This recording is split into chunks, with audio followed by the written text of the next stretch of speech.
I am back.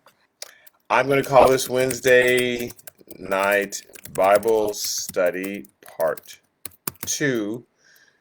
So I got to type this in Wednesday night in case you're looking for it. Bible study part 2.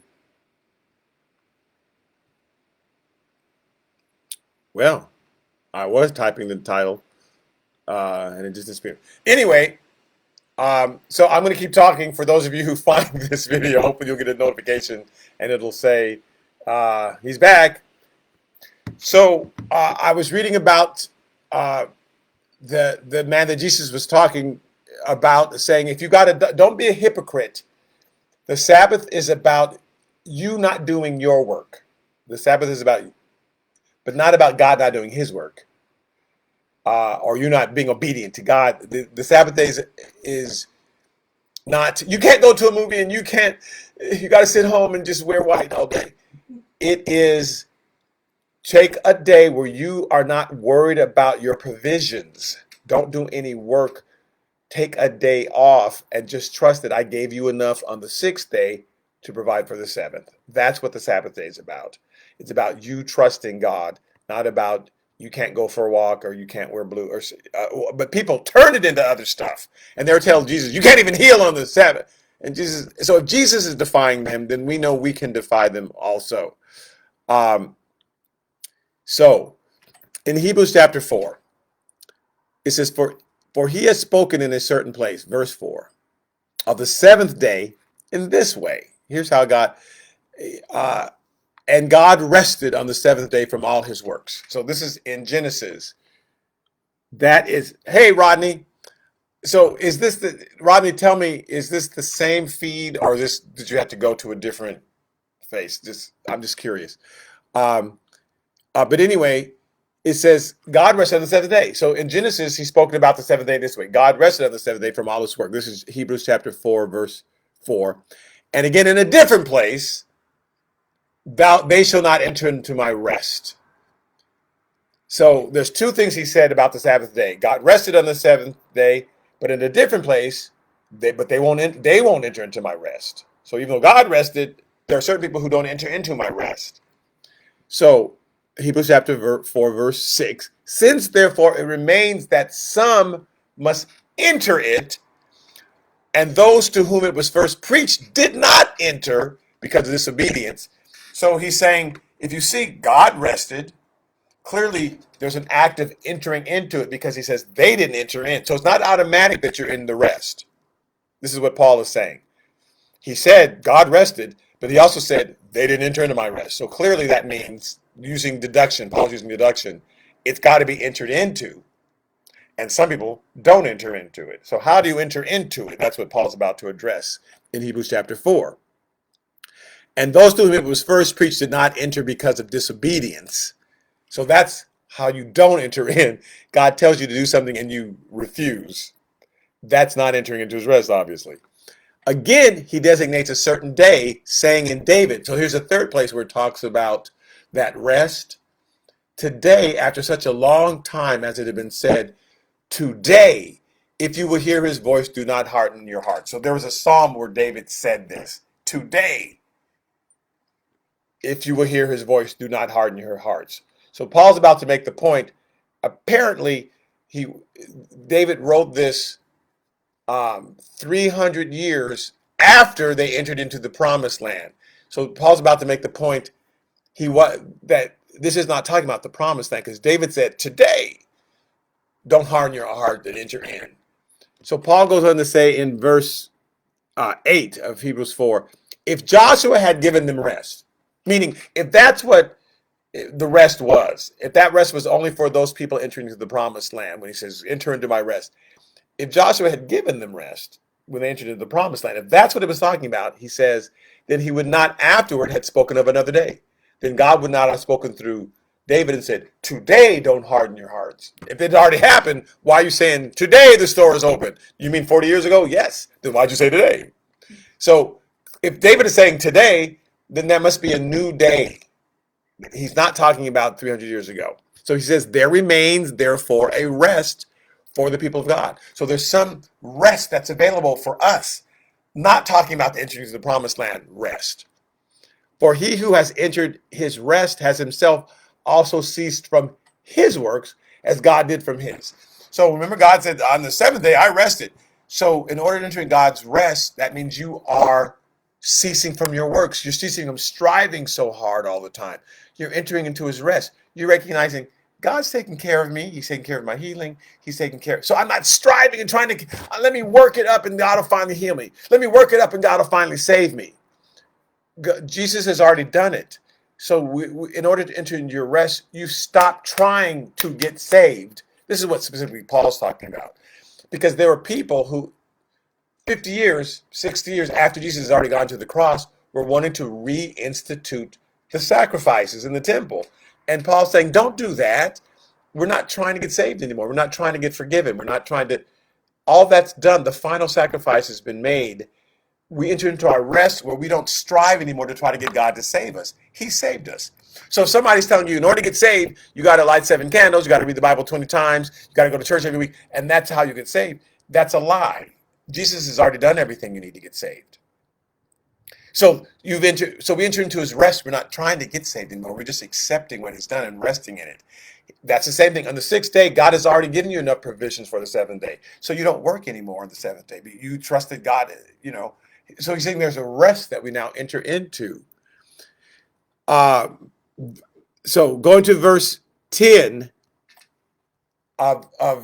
so I'm finally back to John. All that is, I'm finally back to when Jesus says to him, that day was the Sabbath day.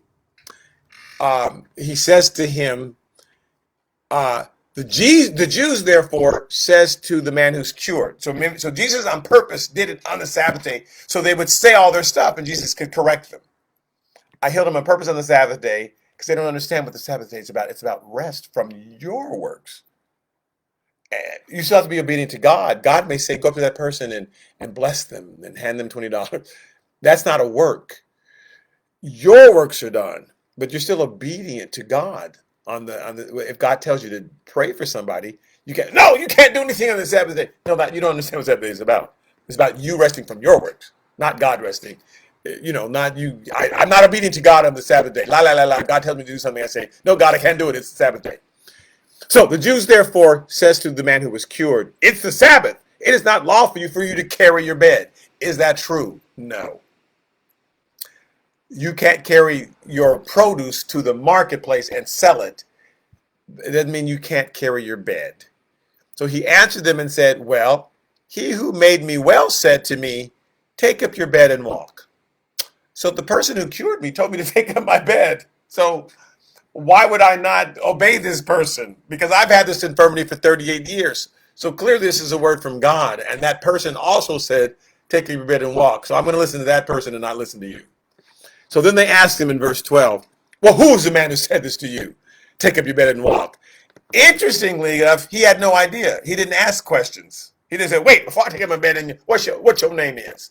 No, he just said, let me obey this man. So in verse 13, it says, but the one who was healed did not know who it was, for Jesus had withdrawn, a multitude being in that place. Because he knew immediately people were going to go, oh my God, that man's healed, right? And so Jesus, let me get out of here because they're going to start going crazy. So afterwards, so the man had no idea. I said, all right, can't tell you. And he left. They're about to yell at him for carrying his bed. But he says, the man who healed me said, take up your bed. So I'm not stupid. Who was it? I don't know. So after he finished his interview with the Pharisees who came and tried to challenge him, or just the Jews, in this case, it didn't say that it was the Pharisees. These are just regular people who are mad. Why are you doing something on the Sabbath? People who are ignorant of the law. And trust me, people ignorant of the law will challenge you all the time about the Bible. They will challenge you constantly and say, you don't know what you're talking about. Well, isn't that ironic? Because you know what you're talking about. So afterward, Jesus found him in the temple and said to him, see, you have been made well. Sin no more, lest the worst thing come upon you. Which is an interesting comment. We'll go into that more next week. Then the man departed and told the Jews that it was Jesus. So he finally told him who he was. You've been made well. Sin no more, lest the worst thing come upon you. And I mentioned before, clearly what this man's lifestyle had brought. Maybe he rode motorcycles and it crashed, and so stop doing that. I told you not to ride a motorcycle. Something in his lifestyle had brought this on him. Stop doing that, because next time it'll be worse when it happens. So the man departed, told the Jews that it was Jesus who had made them well. And it says, for this reason, the Jews persecuted Jesus and sought to kill him, because he had done these things on the Sabbath. So he's got to make people start doing horrible things on the Sabbath, like getting healed and stuff. And that's why we got in trouble before. No, they got in trouble before because they were buying and selling on the Sabbath. They were totally ignoring God's laws. They were doing everything. God told them on the seventh year, give the land rest. For 6 years, you can till the land. On the seventh year, do not till and farm. Let the land rest. You're going to deplete the soil. Let it rest. And trust that what I gave you for 6 years will feed you enough on the seventh year. I'll give you enough abundance that you don't have to work every single day. So take a year off. For 490 years, they ignored this. So they owed God 70 years worth of not doing anything. Right? 7 times 70 is 490. So on the seventh year, there were 70 times in a row on the seventh year where they ignored it because they were afraid to trust God. No, if we better work this year, we won't have enough. And God says, I'm telling you. So after 490 years, that's when they went into bondage. It literally was exactly 490 years when they were into bondage for 70 years. Why did God pick 70 years for their bondage? Because that's how much he owed them. He told them not to work. Well, I'm going to make sure you're going to give that land rest for 70 years. Surprise, I win. So the land stood there. Nobody tilled on it for 70 years because God told them don't do that. That's why it came upon them, not because people were getting healed on the Sabbath day. Not people were going to the movies on the Sabbath day. He wished they'd gone to the movies. On the Sabbath day, they were working. Right? I'm not saying please go to the movies on the Sundays. I'm just saying the whole idea is not you can't enjoy yourself on the Sabbath day, but that you are supposed to not work. You're supposed to trust that God will supply your need. That's what the lesson he was teaching. So they're afraid if Jesus has them ignoring the Sabbath day and doing stuff like healing people, they're going to get in trouble again. So we got to kill him. Totally not aware. We've got to. Why did this calamity come upon us? God wants us to examine why did it, and not make up a reason. Because everybody wore purple. Well, the purple's out. Is that really why the calamity came upon you? But people will come up with their own reason, trust me, and then ban it. No more of that anymore. And that's not why it happened. But that's why they thought it happened. And they're anyway, so they're trying to kill Jesus because he is healing people on the Sabbath day, and they think God's going to punish them, not understanding God's doing the healing. Hello? Why would God punish us? He's the one healing people. You think I'm just making up healing? If God's healing people, you don't have to be nervous about it. But there's a lot of times. I remember a friend of mine started a Bible study group, and God was bringing people. It was huge. And the church stopped it because it's like, why? That's God. There's a reason why these people are all showing up for that Bible study. Why would you stop it? What is wrong with you? You think that, so just that people are not able to recognize when something is God. Okay, so we will take up from here next week. Thank you so much. So sorry that the video stopped in the middle. But I remember now that I had decided, hey, Marcia, that I want to, okay, why am I telling you my problems? So, but I'll do better next time, and I'll put it on a different Wi-Fi thing because I think that keeps it from stopping.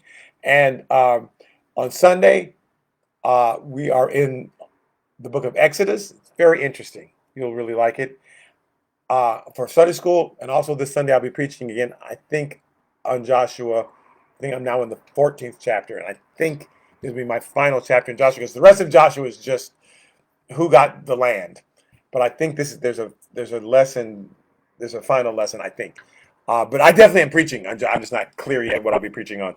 So for those of you, which is only 2 of you, who don't get enough of the Bible study, then you can also listen to my Sunday sermon. All right, thank you so much for tuning in, and I'm sorry for the delay. Hopefully that you found the rest of it, but I'll probably take up from here at the beginning next week for those people who didn't find this second feed.